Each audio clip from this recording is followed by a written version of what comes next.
أعوذ بالله من الشيطان الرجيم بسم الله الرحمن الرحيم Alhamdulillah, thanks Allah subhanahu wa ta'ala for all his blessings and bounties that he has bestowed upon us. فَبِأَيِّ آلَاءِ رَبِّكُمَا تُكَذِّبَانِ. So which of the blessings of your Lord will you both jinn and insan deny? He's been very, very kind, very, very merciful by sending Anbiya alayhi salam since Adam alayhi salam till the last messenger Muhammad sallallahu alayhi wa sallam. To guide the humanity so that each and every mankind could be successful not only in this life but the life hereafter. All the Anbiya alayhi salam since Adam alayhi salam till the last messenger Muhammad sallallahu alayhi wa sallam, they came to existence to guide the humanity. They used to work on the hearts of the people so that each and every mankind could realize that nothing can happen without the will and wish of Allah subhanahu wa ta'ala. So it comes in hadith more or less meaning there is a piece of meat in the body. If it is corrected, the whole body is corrected. And if it is corrupted, the whole body is corrupted. Make sure this piece of meat is your heart, is your heart, is your heart. So we need to inculcate into our hearts that the sole Khaliq, the Malik of this whole universe is Allah subhanahu wa ta'ala. Nothing can happen without the will and wish of Allah subhanahu wa ta'ala. To get the real success of this life and the life hereafter, we need to follow the commandments of Allah subhanahu wa ta'ala, the way shown by the Prophet sallallahu alaihi wasallam. So inshallah, learning, talking and propagating, it will be very, very beneficial for all of us. Today is 2nd of December 2020. The very first online lecture is there.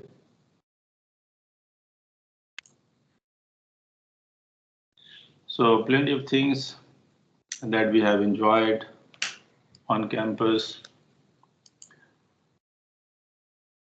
A wonderful description on the sideways board, verbal discussions. But no, things have been changed. Of course, we cannot enjoy those features online. In particular, talking about the description, the sideways description on the board. So anyway, we have to cope up with the provided facilities. We'll try to manage things. It's not an ideal scenario, of course, but anyway, we have to cope up with the provided facilities. If you look into the contents once more, effectively, we have two paragraphs. The first one is about differentiation, how part of the contents are there and its applications. Of course, calculus is all about applications. We started off scratching the surface of limits, continuity, and then differentiation. We extended the idea up to this level.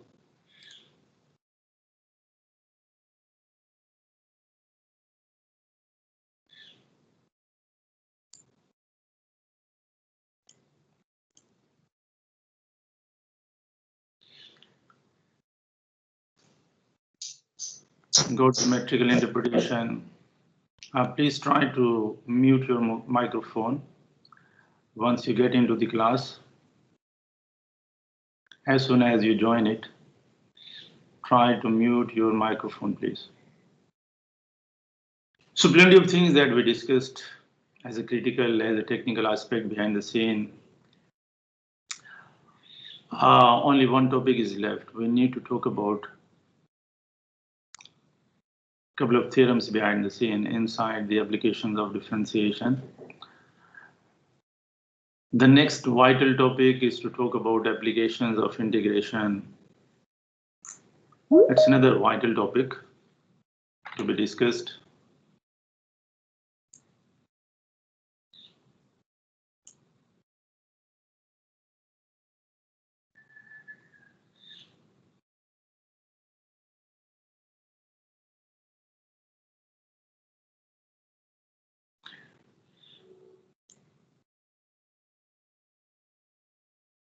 And then finally, we have to talk about infinite sequences and series.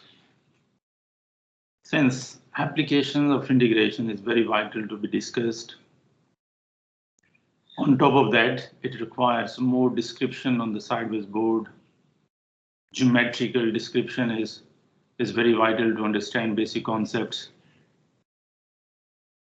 So this is all we try to look into the topic infinite sequences and series first, rather than talking about the applications of integration first. So we change our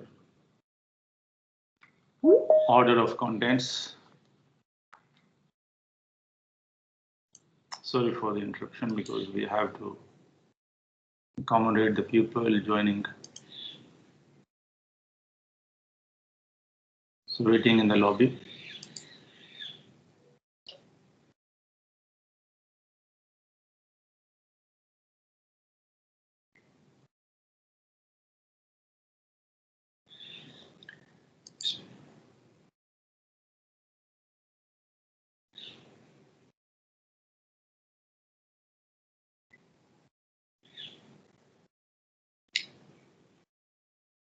So 25, I think you have got issues at your end.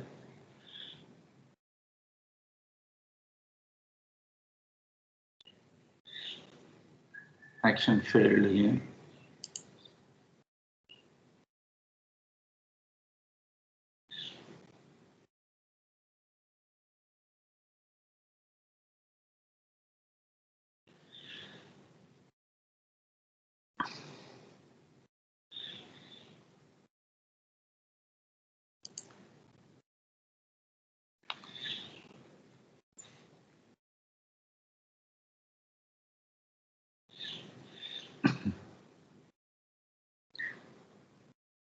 I'm not sure about 25. Sorry for that.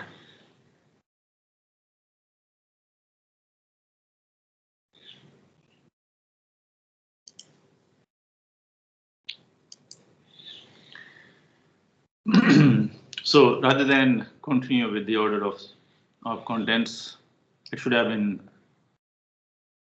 applications of integration, but since it requires more description on the sideways board than the provided handouts, so we look into the one which requires, in comparison of the applications of integration, less sideways board description, infinite sequences and series. Infinite series is again one of the applications that we look into. In particular, when we talk about electrical engineering or other branches of engineering, we have applications. Effectively, when we talk about analysis of current flow, plenty of circuits are there. RC, LC circuit, RLC circuit.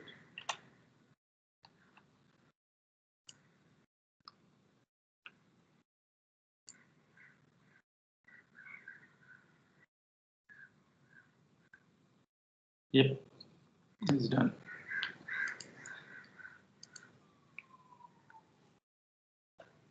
So applications are there while talking about analysis of current flow, analysis of sound wave in particular. So plenty of things are there we can take into consideration while talking about infinite series.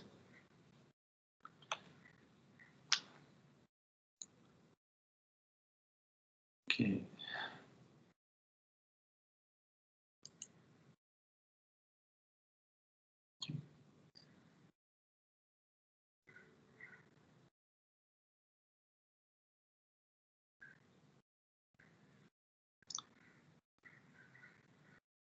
I believe that you are explicitly informed to take your registration number as your ID, but many of the people have their name instead of their. I'm not sure what's the reason behind the same.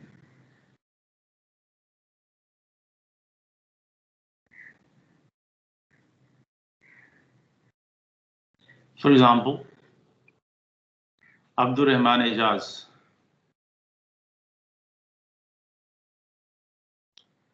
Do you hear me, Abdur Rahman Ijaz?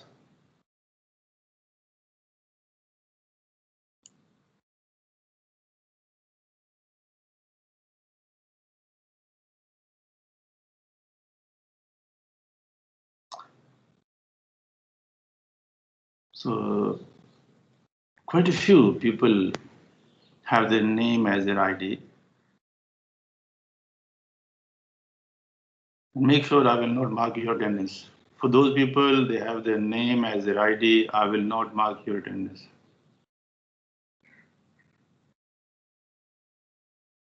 And next time, I will remove you from the meeting. If you don't follow the instructions,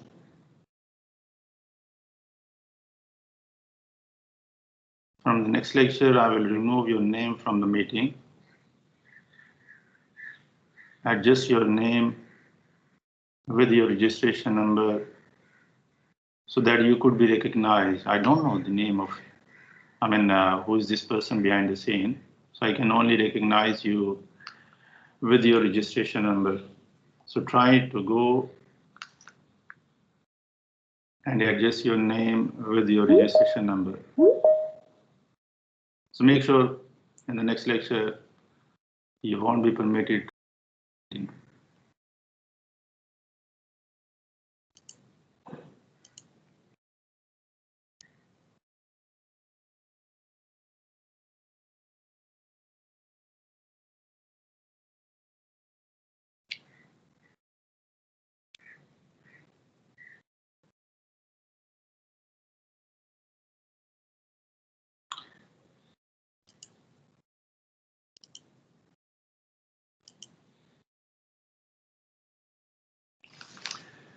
So infinite sequences and series, and plenty of times in applied mathematics, we also look into the series solution, another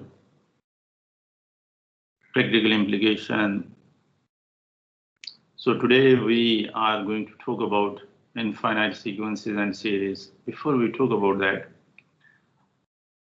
we need to look into the difference between sequences and series. Sequences is going to be a pretty systematical arrangement of elements. Just like if you remember from the first part of the course contents, we discussed about set elements are there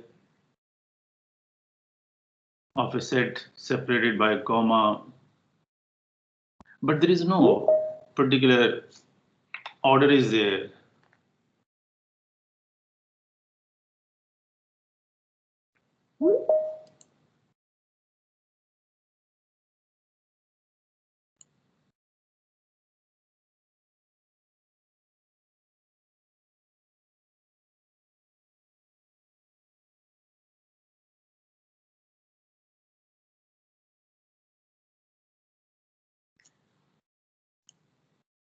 So in comparison of set, which is also an arrangement of elements, sequence is going to be a pretty systematical arrangement of elements. We do care about the elements. For example, we talk about the set of natural numbers. So if you represent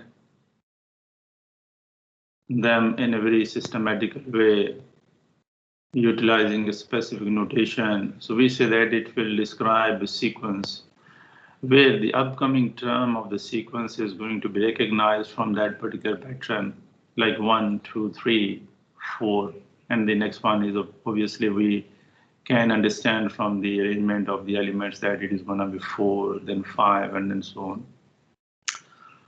on. Symbolically, we can utilize plenty of symbols behind the scene, like A1, A2, A3, A4. So it's an arrangement of elements. So effectively, we will say that it is going to be a function, and we know the definition of a function is going to be a mapping from one input to the output, or in other words, we say that it is going to be a connection between domain and range. The input is there, the output is there. So sequence is an arrangement of elements in a particular order. And when you combine the elements of a sequence, it will turn out to be series.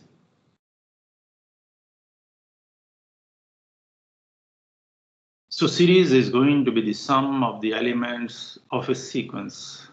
So today we will take start from. So these are the things we have to talk about. Anyway. So today we are going to talk about sequence first. Description is a few motivational words are there. We say that infinite series are of great importance in mathematics. They play a significant role in physics and engineering. In fact, many functions can be represented by infinite series. The theory of infinite series is basically based upon a special kind of function known as sequence. So before we move on with series, we take into consideration sequence first. What is sequence? Let X be a non-empty set, capital X, a function f such that it maps from n to x and describe the set of natural number. In other words, we say that this is going to be the input and that is going to be the output. It's a relation between two sets, n and x. So the rule behind the scene to connect these two sets, the elements of the sets of the set n with the elements of the set x. So this rule is basically the function, how the elements are connected with each other. So we say that it is going to be function, where domain is going to be the set of natural numbers. So that function on mapping from n to x is known as infinite sequence. If the domain of this function is a finite set of numbers, for example, 1, 2, 3, 4, 5, and we know the last value, the last significant number. So we say that it is going to be finite sequence. And we know that with the set of natural numbers, it is going to be infinitely many. So, but if you take finite number of elements, so we say that that is going to be finite sequence.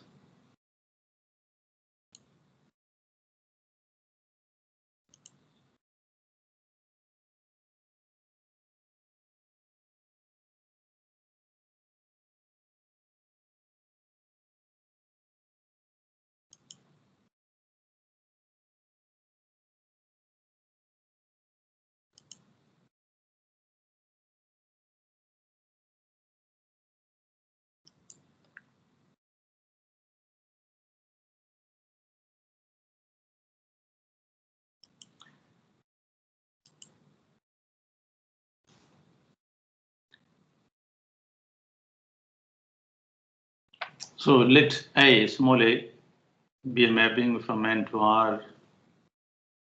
So it's going to be a sequence as we have described. If the domain is going to be the set of natural number, no restriction on the outcome, but the input should be the set of natural number. We say that such a relation, such a connection between two sets is to be defined as a sequence. So we say that let A be a sequence, means being a mapping from the set of natural number to R.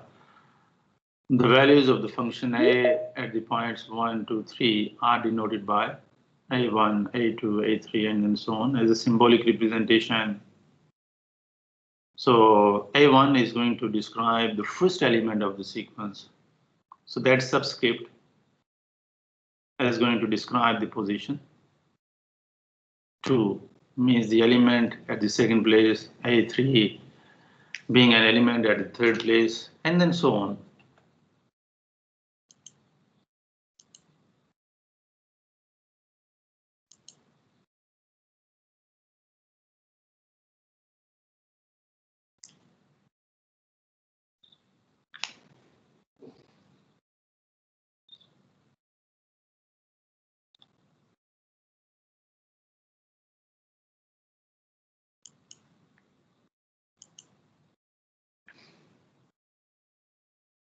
So symbolically, we arrange the elements as A1, A2, A3, and then so on.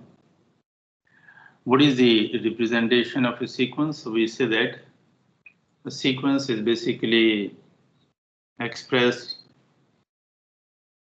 by using that curly parenthesis, curly bracket, and inside the curly parenthesis we have an. So n is going to be the nth term of the sequence, the most vital term of the whole sequence. So in other words, we could say that this is going to be, in the loose term, generator. Generator means the one which could generate each and every element of the whole sequence. By taking n is equal to 1, because n belongs to the set of natural number. So if you take n is equal to 1, so you will be having the first element. If you take n is equal to 2, second element. By taking n is equal to 3, we will be having third element, and then so on. So the most vital term of the sequence is going to be the nth term. So the sequence is going to be described by using curly parentheses. And inside the curly parentheses, we don't mention all those elements, all those members of this relation. Rather, we take only into consideration the nth term, where an is the nth term of the sequence and n is going to be the index of n, which indicates where an occurs in the list. I mean, it will specify the position of a specific element in the whole sequence.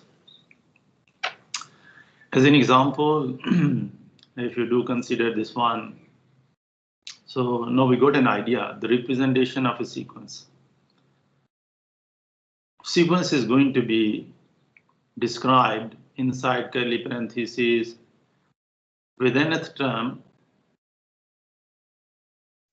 So with this sequence, what we see, the elements are going to be. So you vary the values of n. N belongs to the set of natural number.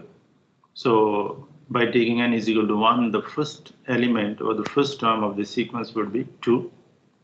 By taking 2, 2 times 2, 4, 3 times 2, 6, and then so on. So this is all the elements. What we see, 2, 4, 6 is a sequence of elements that are multiple of 2 with domain as the set of natural number.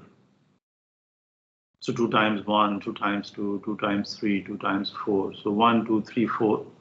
They are the elements of the domain, which is going to be the set of natural number. So we say that we have 2, 4, 6, 8, and then so on. Clearly, the sequence is the scalar multiple of 2 with domain as 1, 2, 3, 4.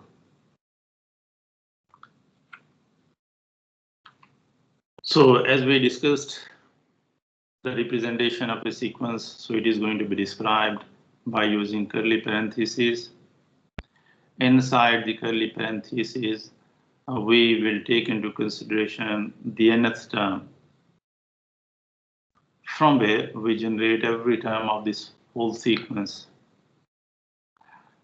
This nth term is the most significant term. So we are heavily based upon the behavior of this nth term. I mean, for example, if you are interested to see the convergence or divergence of the whole sequence, whether the whole sequence is going to converge to some finite limiting value or not, it all based upon the nth term.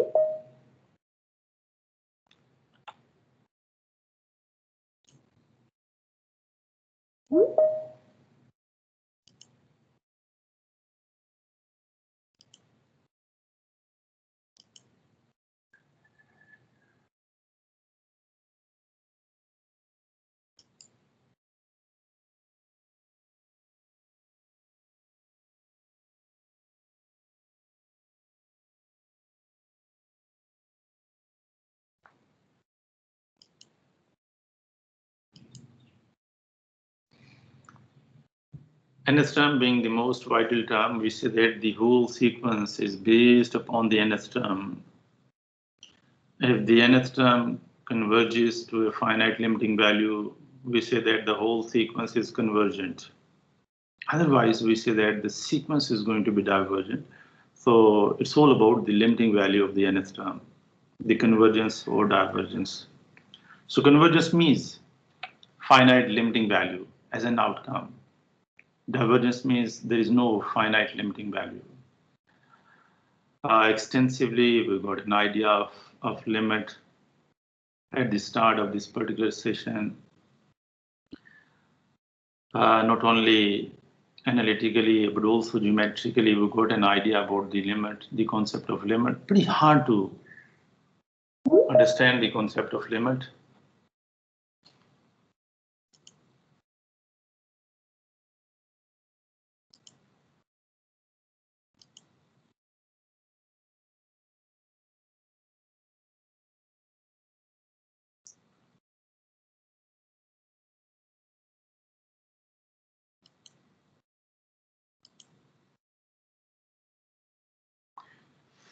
All right, we try to go through quickly with this idea.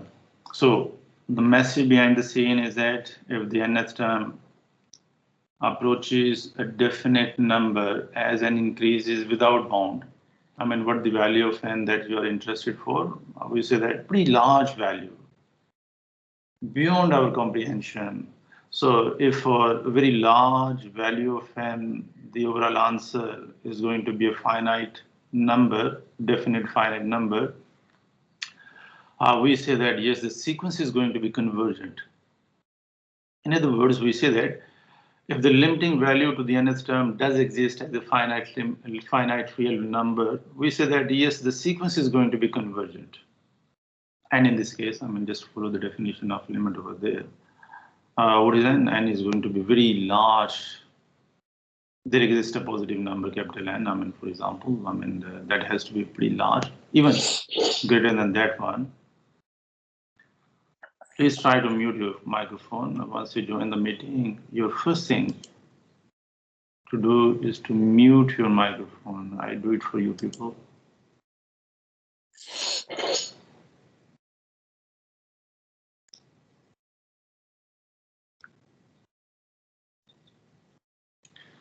Number 129, mute your microphone.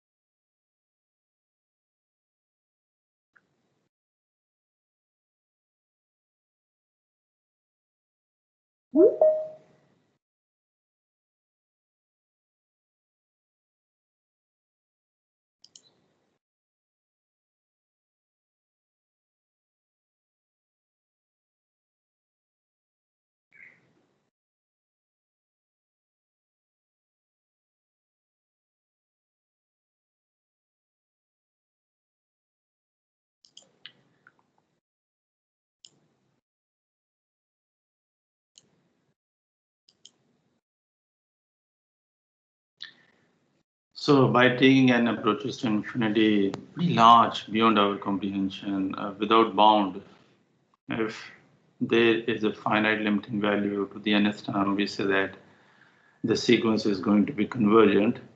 Otherwise, it is going to be divergent. Vital remark, as in the case of a function, if a sequence converges, then surely it will be having unique limit. Of course, the concept of limit is there. If the limit of a function exists, it should be unique. It's pretty much on the same line. For a sequence to be convergent, the limiting value is going to be unique. So a sequence that does not have a definite number as its limiting value, we say that the sequence is going to be divergent. And in this case, we say that, of course. As n approaches to infinity, the limiting value to the nth term is not a definite number beyond our comprehension. So it's a symbolic representation. Infinity is not a number. It's a symbolic representation when we say things go on forever. So simple idea is there. You need to consider the limiting case. By taking an approach to infinity, if the nth term converges, means you will be having a finite real value. We say that the whole sequence is going to be convergent. Otherwise, it will be divergent. Since we are heavily based upon the concept of limit, so we take as granted those concepts of limit at most of the places while talking about the convergence or divergence of the sequence. As an example, for example, we have two sequences over there with nth term to the first sequence as a and bn being the nth term to the second sequence, and then we assume that a, b, c be the real values such that the limiting value to the nth term of the first sequence is a, the limiting value to the nth term of the second sequence is going to be b. Then we have a limit n approaches to infinity to c. What is c? It's a real value, constant value, fixed number is there, so won't be affected by the limit. So you will get the same value as an outcome. But if you multiply c to the nth term of the first sequence and then apply the limiting values, surely it will turn out to be c times a. What is a? Is the limiting value to the nth term of the first sequence. So if you add together, subtract one of the nth term from the other one and then apply the limit. So simple idea, by using the fundamental property of limit, you need to split limiting value to the nth term of the first sequence, limiting value to the nth term of the second sequence. So if there is a plus sign, so you will carry this sign, otherwise you have to take the negative sign over there. So whatever the sign is utilized, the outcome is going to be in accordance with that sign. So in that case of multiplying an with bn, so apply the limit individually to them and that multiple form. So eventually the outcome is going to be ab. So pretty much the same properties as we utilize for a function in case of limit. So division is there provided that denominator can't be zero. This is the only restriction is there because something finite upon zero is going to be undefined. Second, two sequences an and bn with their nth term respectively are said to be equal if and only if every term from the first sequence is equal to the corresponding every term of the second sequence. In other words, A1 must be equal to B1, A2 must be equal to B2, A3 must be equal to B3, and then so on. So two sequences are said to be equal to each other if and only if an is equal to bn for each positive integer n. And positive integer means natural values 1, 2, 3, 4. Take an example. The sequence 2, 4, 6, 8 is not the same as the sequence 6, 4, 2, 8. Why so? Because if you look into the first element of this sequence is 2, 2 is not equal to 6. And what is the requirement for two sequences to be equal to each other? Every term from the first sequence should be in accordance with every term from the second sequence. A1 must be equal to B1. A1 is the first element of the first sequence, B1 being the first element of the second sequence. So we say that this sequence is not the same as this particular sequence because the respective elements are not equal to each other. The first one is 2. In that sequence, the first element is 6. Since 2 is not equal to 6, we say that they are not going to be the same. Because order is important. And that makes difference between the set and sequence. In set, we do not care about the elements to be arranged, whatever the order of representation, but in sequence we have to care about the elements, because specific place of the element is going to be obtained from the nth term. So we have to care about the order while talking about the sequence. Sandwich theorem for sequence is pretty much like the sandwich. We have the upper layer, lower layer, and in between them the stuff is there, whatever you like. So we say that we got three sequences, AN, BN, and CNB, their nth terms respectively to the first, second, and third sequence. On top of that, we assume that AN is going to be less than or equal to BN, and BN is going to be less than or equal to CN for and beyond some index capital N. I mean, whatever the large value that you take into consideration. So if the limit to AN does exist as a finite number, for example, capital L, if the limit to Cn does exist as a finite real number, for example, capital L, then no need to observe the limiting value to the one which is at the intermediate position of An and Bn and Cn, that is Bn. Automatically, the limiting value to Bn will be the same as the limiting value to Cn as well as to An. It is just like if you take an example in the loose term from our daily life, you are in the middle of two stories on a multi-story building, and you have an upper story and a lower story over there. So if you get to finite limiting value to the upper and the lower, so if you are interested to capture the dimension, if you are interested to capture the length, for example, so it is going to be finite, being in the middle of the upper and the lower level. So for example, if An is going to be less than or equal to Bn, I mean every term, of course, of this sequence is going to be less than or equal to every respective term of the second sequence, because Bn is going to be the nth term of the second sequence. And then Bn is going to be less than or equal to Cn if the limiting value to Cn, which is going to be the bigger part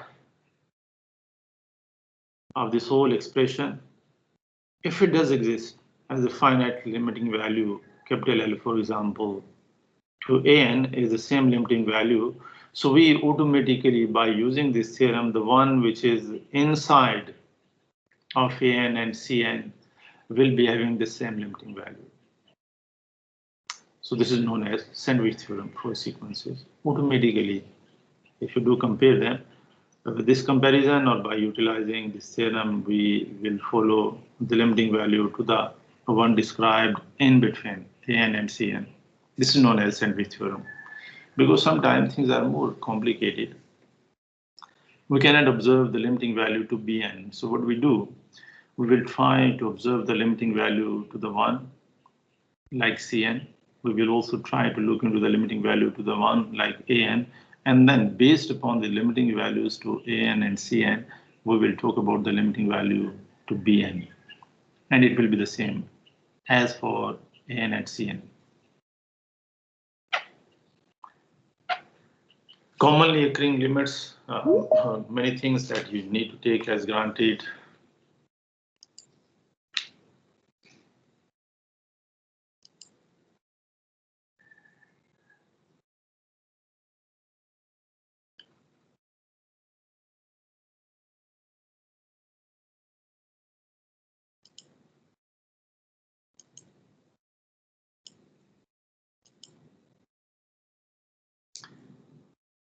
We are not going to go with the proof of them, rather we will utilize them.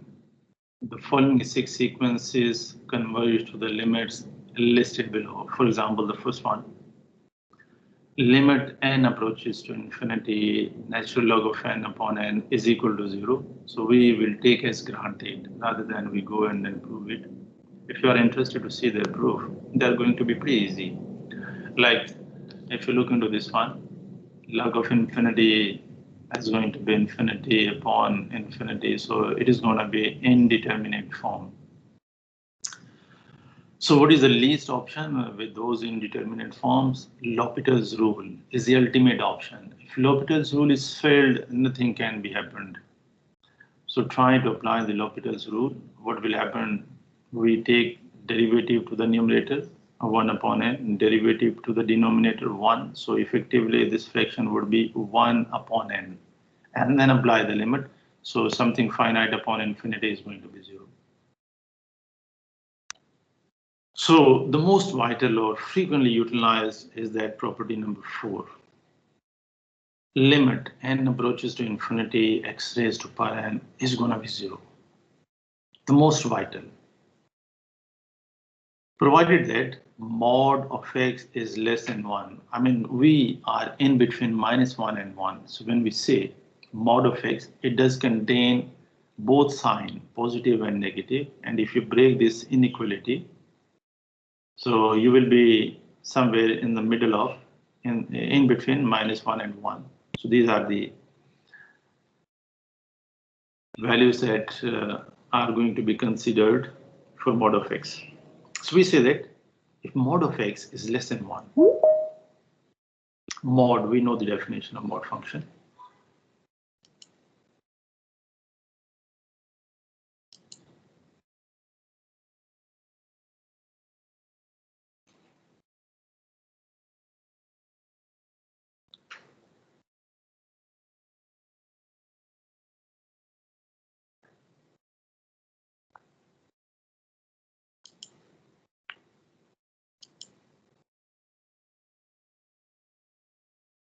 Means mod of x, we know the mod function is there. It will take you to the positive outcome, whatever the value of x is there, either positive or negative that you take into consideration as an input, the outcome is going to be positive. It's a piecewise function. It will be having two pieces that will map as x and minus x. I mean, subject to specific part of the domain. So we know the definition of this mod function now. So if you take any value which is going to be less than 1, but has to be a positive value, because this is what the definition of the mod function is. Can't be a negative value. So in other words, the values are going to be effectively in between 0 and 1. It's going to be 0 only if x is 0. Otherwise, it has to be in between 1 and 0. So take an example. For example, we take the value of x as 1/2. So less than 1, of course, being positive value, 1/2. So 1/2 raised to power n. So beyond our comprehension, but you need to take start from the starting value, like n is equal to 1. So 1/2 raised to power 1 is going to be 0.5. 1/2 raised to power 2, 1/4 is equal to 0.25. So 0.25 is smaller than 0.5. 1/2 raised to power 3 means 1/8. So even smaller value. So as you increase the value of n, the overall value is going to be decreased with the passage of time. And eventually we are converging towards 0. And this is how you see that. Like 1/2 raised to power 10, 1/2 raised to power 100, 1/2 raised to power 1000, 1/2 raised to power 1 million, 1 trillion. What will be the outcome? Almost 0 as a limiting case. So this is how the most vital property is going to be that one, the fourth one. Other properties are there. I mean, of course, if the expression is something 1 plus x upon n, so reciprocal to that. So it will turn out to be a raised to power x.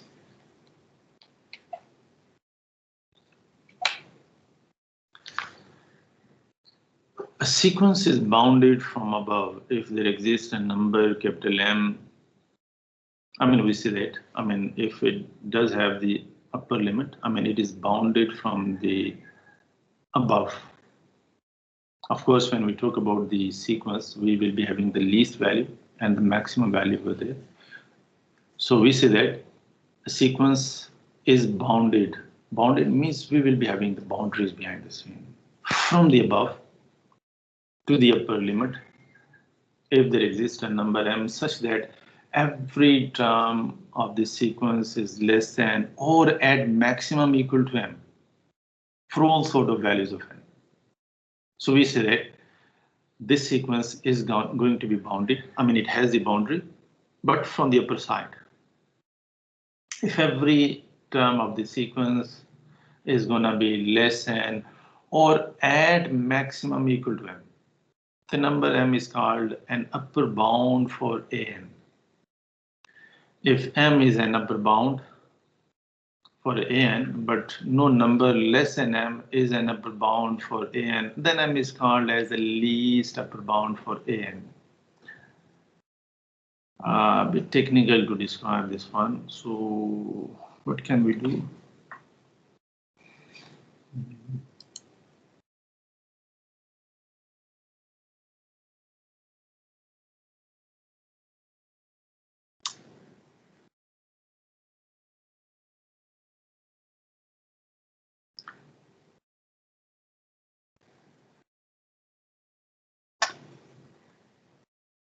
Okay, I ask you people to take an example. Take a piece of paper and your pen and write the numbers from 44 to 91, for example. Take a piece of paper and take the numbers from 44 to 91, for example. And just imagine behind the scene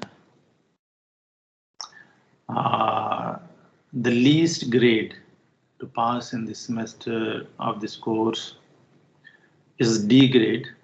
It will start from 40. So 40 to 44 is going to be the least grade. And the maximum grade is going to be A, for example. A plus is going to be pretty special. So A from 91 onward. Just imagine behind this.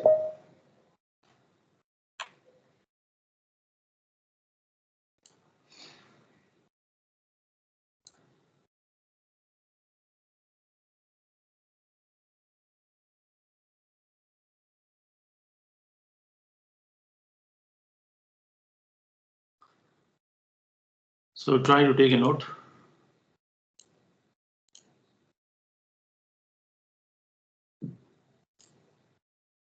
We got the elements of a sequence from 44 to 91.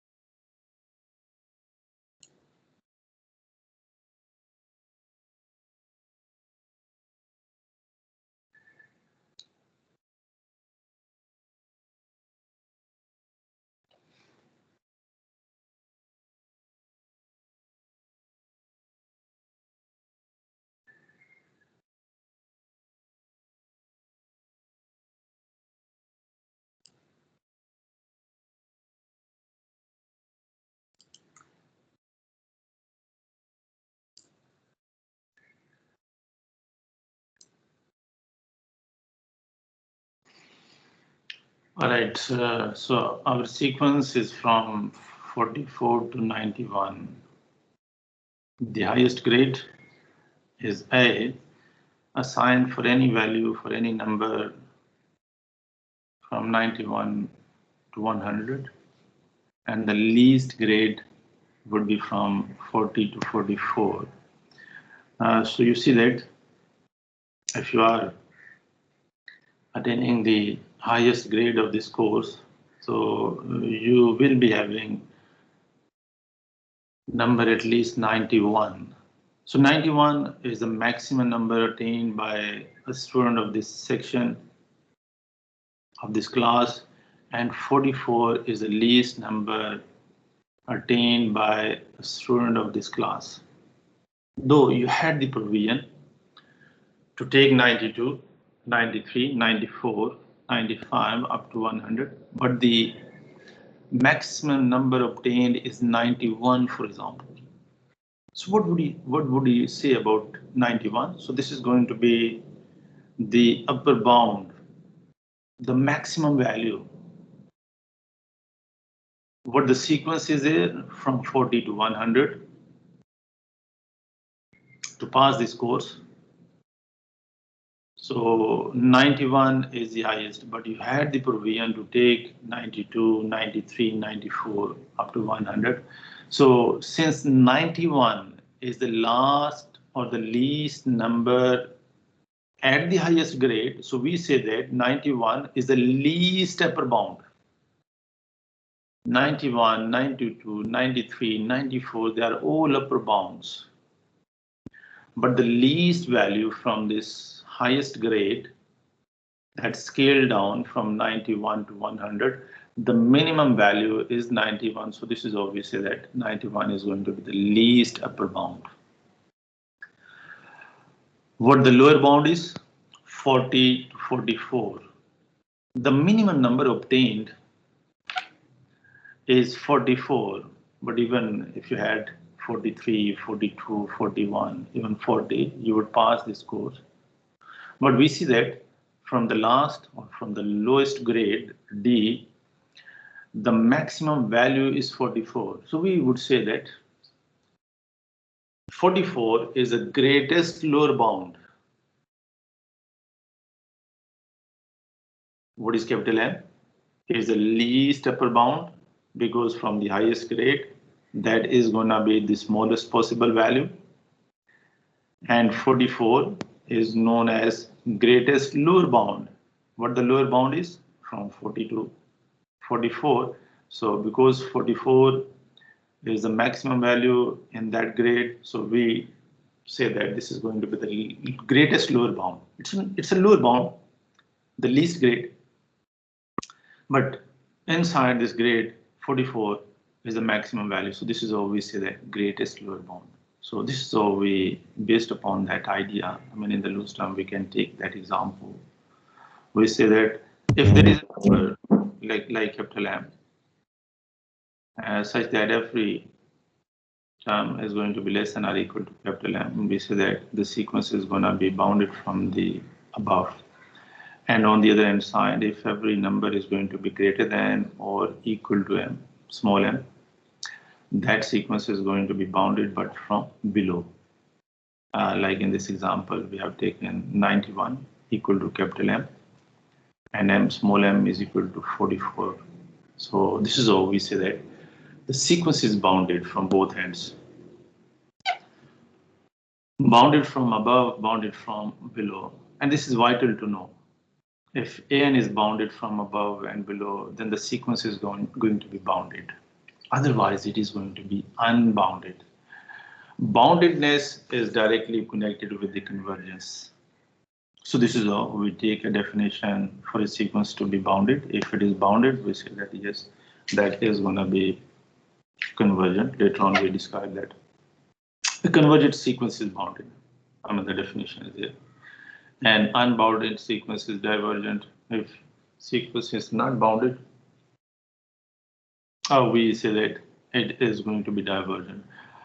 But it's one-way traffic, remember, very vital to understand. Convergent sequence is bounded. Surely you will be having upper bound, you will be having lower bound if the sequence is convergent. On the other hand side, unbounded sequence is going to be divergent. If there is no boundary over there, so we say that surely it is going to be divergent.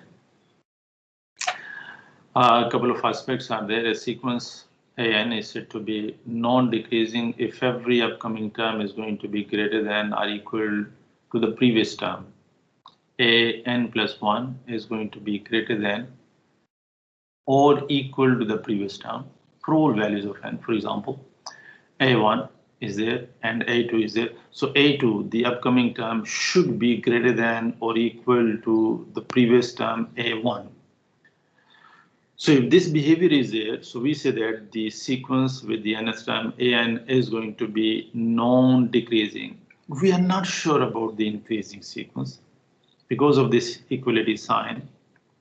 If there is no equality sign, with this inequality sign, every upcoming term is greater than the previous term. We say that yes, it is going to be of increasing behavior. But since with this equality sign, might be two consecutive terms, they have of the same value. So it is not going to be increasing. So what we say, be on the safer side to say that the sequence is going to be non-decreasing. Surely it is going to be non-decreasing. No chance of having a decreasing sequence. We are not sure about the increasing. So this is a be on the safer side to say that the sequence is going to be non-decreasing because of this equality sign. Same is the case to the other end, non-increasing. Chances are there, if you don't have this equality sign, every upcoming term is going to be smaller than the previous one, so it is going to be of decreasing behavior, just like a function. So closely resembled with the function. Function is going to be increasing as you advance in time, forward in time, so the value is going to be increased in the upward direction. So non-increasing, surely we say that non-increasing, not sure about decreasing, but surely we are having the idea of non-increasing. So here you go with inequality, strictly increasing, surely the every upcoming term is going to be greater than the previous one. So now we are sure. So surely increasing sequence or strictly increasing, strictly decreasing. So all these sequences, non-decreasing, non-increasing, strictly increasing, strictly decreasing, they are known as monotone or monotonic sequences. What we take an advantage of such behavior, a bounded monotonic sequence is convergent. Bounded means will be having upper bound, lower bound. If a sequence is bounded, on top of that is of monotonic behavior. What are the options for monotonic sequence? Non-decreasing, non-increasing, strictly increasing or decreasing. If you have any one of them, on top of that the sequence is bounded, we directly say that the sequence is going to be convergent.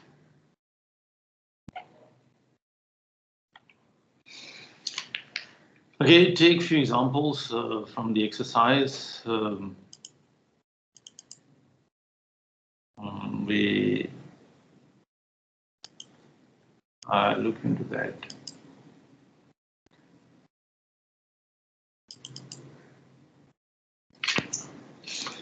Reference book number 1. It's chapter number 10. Either you go 13th or 14th edition. You can take an example. Okay.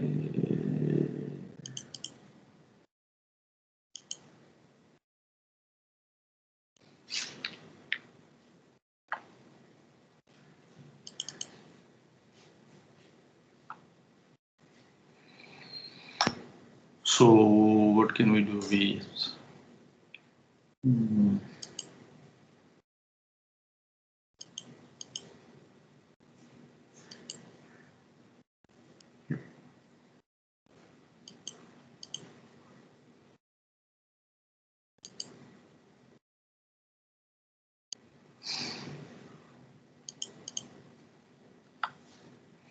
Anyway, there you go.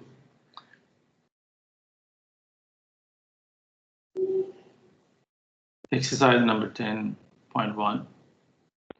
I'll give you an idea about a few of the examples from this exercise. Before we move on, I take your attendance.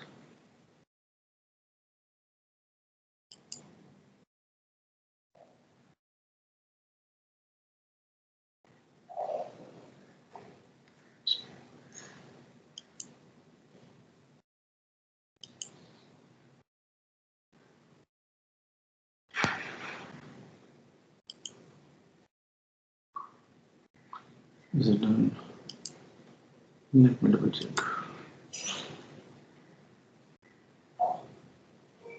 Yep, it's all done. All right, I give you an idea.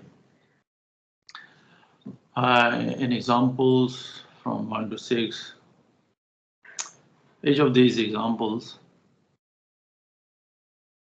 gives a formula for the nth term an of a sequence. Find the values of a1, a2, a3, and then a4. Pretty simple ideas here. Replace n by 1.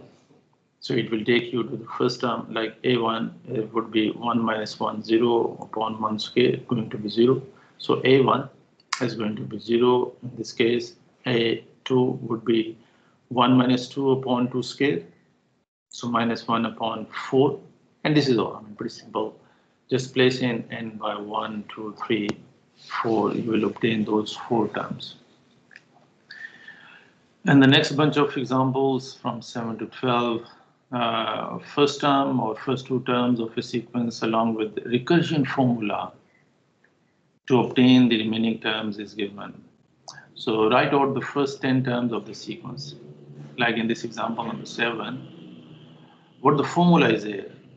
Formula is there, an plus 1 is equal to an plus 1 by 2 raised to power n. So you need to find the first 10 terms.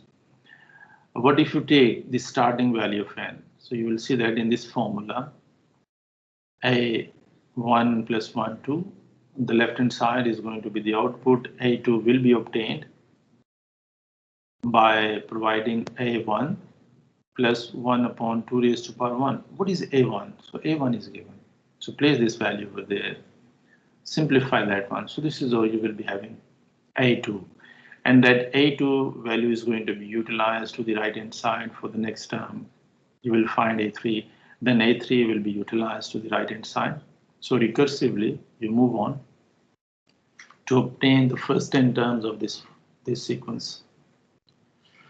Sometimes you have more than one terms available, like a1 is given, a2 is given, both are of the same value 1. If you take starting value of n as 1, so place it 1, a1, a2, and then a3. So you need to provide a2 and a1 in order to find a3. So a1 is given, a2 is given. Place them to the right hand side. So you will find a3. And then for the next iteration, you will find a4 by providing a3 and a2. For the next cycle, you will find a5 by providing a4 and a3, and then so on.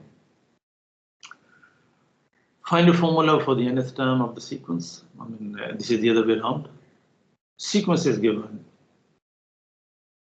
and you need to find a formula for the nth term. Like in example number 1, the formula for the nth term was given, and you are asked to find its first 4 terms. So, for example, we have been given 5 of the starting terms of this sequence, and we are interested to find a formula.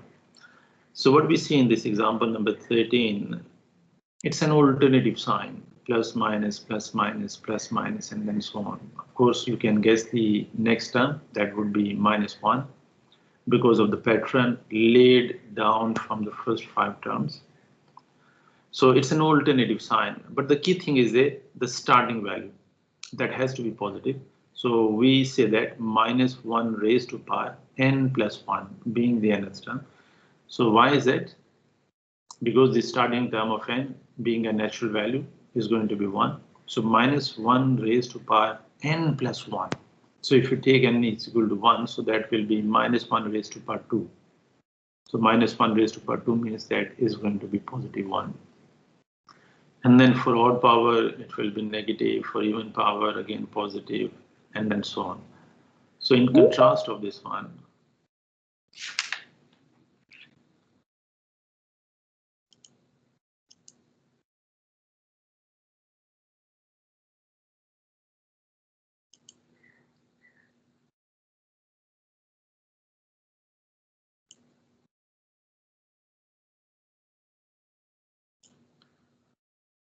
in contrast of the first example 13, it's the other way around. So minus is to be with the first term. So you would take -1 raised to power n. So -1 raised to power 1 means it is going to be minus. And then with even power, it will be plus. And then so first and second, they are basically indicating a sign. So if you need to take a start with positive sign, with alternative sign, of course, so it will be -1 raised to power n plus 1. And with negative start, you need to take -1 raised to power n. So here you see in that example number 15. So make better off to make two factors. One, to adjust the sign, positive, negative, positive, negative, positive, and then so on. Just like in that example number 13, positive, negative, positive, negative. So what the factor is there corresponding to those alternative sign, -1 raised to power n plus 1. So separate sign and then the numerical value. What the numeric, it's 1. What the numerical value, 4, then 9, 16, 25. So it is going to be something raised to power 2. So 1 raised to power 2 is 1, 2 raised to power 2, 4, 3 raised to power 2 is going to be 9, 4 raised to power. So the second factor would be n square. And this is what you change the value of n. And with power, you will be having those numerical values. So this is how you can try these examples. Which of the following sequences in exercises, plenty of examples are there. Find the limit of each convergent sequence. I mean, it's a matter of finding limit. Like in this example.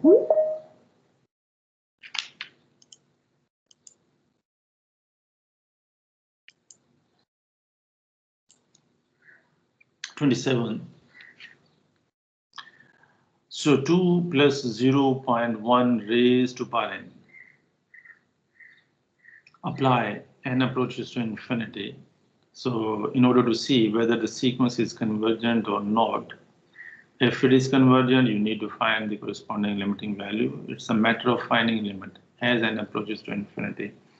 So if you apply the limit n approaches to infinity, it is all about the second term. So 0.1 raised to power n. So 0.1 is less than 1. Remember positive value. So you need to apply that property. Property number, if I remember, that one. Limit n approaches to infinity, x raised to power n is going to be 0, provided that mod of x is less than 1. So we see, yes, in this case, x is going to be 0.1, less than 1. Yes, it's there, positive value. So that limiting value is going to be 0. So apply this limit. So it would be 0 as n approaches to infinity. So the outcome is going to be 2.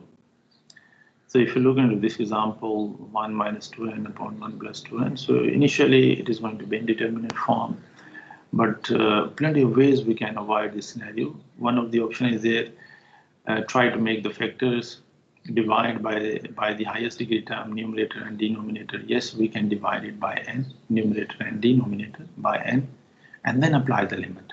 So you will be having 1 upon n, 1 upon n, applying the limit n approaches to infinity, 0, minus 2, 0, plus 2. So this is how you will be having -1 as a finite limiting value. So it's a matter of finding limit. So try as much as you can. So I would say at least 50 of the questions you can try. So this is all, I mean, try to simplify as much as you can. It's a matter of finding limit, and we have gone through extensively talking about the limit concept. All right, so that's it for today's lecture. We got an idea. Of course, this is not the ideal scenario.